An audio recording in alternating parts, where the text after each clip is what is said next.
Skills. অনেকেই বলে থাকে আইএলটিএস রিডিং এ আপনাকে স্কিল ডেভেলপ করতে হবে, কিন্তু কোন স্কিলস ডেভেলপ করতে হবে ভাই তা কিন্তু আমরা জানি না। প্রতিদিনের আইএলটিএস টিপস নিয়ে আয়োজিত আমাদের এই সিরিজ ভিডিওতে আপনাকে স্বাগতম। আবারও আজকে আমরা যে বিষয়টি নিয়ে ডিসকাস করব তা হচ্ছে স্কিলস। অনেকেই বলে থাকে আইএলটিএস রিডিং এ আপনাকে স্কিল ডেভেলপ করতে হবে, কিন্তু কোন স্কিলস ডেভেলপ করতে হবে ভাই তা কিন্তু আমরা জানি না। সো আপনাকে কোন স্কিলস ডেভেলপ করতে হবে সেই বিষয়ে আপনার ফার্স্ট কাজ হচ্ছে কেমব্রিজের ওয়েবসাইটটা ঘেঁটে ফেলা।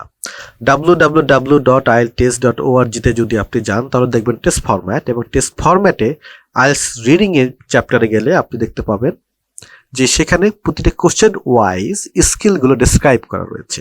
আপনার প্রথম কাজ হচ্ছে ওই স্কিলগুলোকে ডেভেলপ করা। আপনি যদি এই স্কিলসগুলো ডেভেলপ না করেন তাহলে কিন্তু আপনি কোশ্চেনটা সলভ করতে পারবেন না। ফর এক্সাম্পল ধরেন আপনি ম্যাচিং হেডলাইন্সের জন্য যে স্কিলসগুলো রয়েছে সেই স্কিলসগুলো আপনার থাকতে হবে। যদি আপনি স্কিলসগুলো ডেভেলপ আপনার না থাকে তাহলে কিন্তু আপনি কখনোই ম্যাচিং হেডলাইন্সে ইমপ্রুভ করতে পারবেন না। তেমন একটি এক্সাম্পল চলেন আমরা দেখে আসি। আমরা ielts.org তে গিয়ে ইয়েস তো নট গিভেন এই কোশ্চেন প্যাটার্নের স্কিলগুলোকে সার্চ করেছিলাম, এবং সেখানে খুব স্পষ্টত বলা আছে this type of task assess the test takers ability to recognise opinion or ideas. এই কথার অর্থ হচ্ছে আপনি কিভাবে ওপিনিয়নটা রেকগনাইজ করেন প্যাসেজের মধ্যে, রাইটারের ওপিনিয়ন, সেটা আপনি কতটুকু বুঝেন, এই স্কিলসটা আপনার আছে কিনা।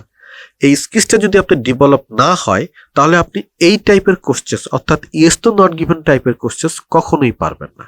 আমরা আমাদের আইএলটিএস রিডিং ক্লাসে ঠিক এই স্কিলগুলো নিয়ে ডিসকাস করি, যাতে করে আপনার স্কিল আগে ডেভেলপ হয়। টিপসের জন্য তো ইউটিউব আছে। Patronus Education, exacting excellence.